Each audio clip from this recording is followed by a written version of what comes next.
Баршаңызға сәлем достар, түс жору каналына қош келдіңіздер. Бүгінгі түс жорудың тақырыбы түсімізде қайтыс болған ағамызды көрсек деп аталады.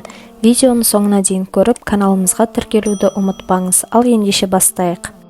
Егер түсіңізде қайтыс болған ағаңыздың тақта отырған көрсеңіз, сіздің жағдайыңыздың жақсаратындығын білдіреді.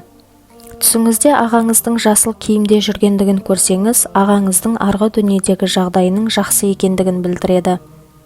Ал егер де түсіңізде ағаңыз сізді ұрып жатса, ағаңыздың қарызын өтеп беруіңіз керек екендігін білдіреді, немесе сіздің ата-анаңыздың тілін алмай жүргендігінің белгісі.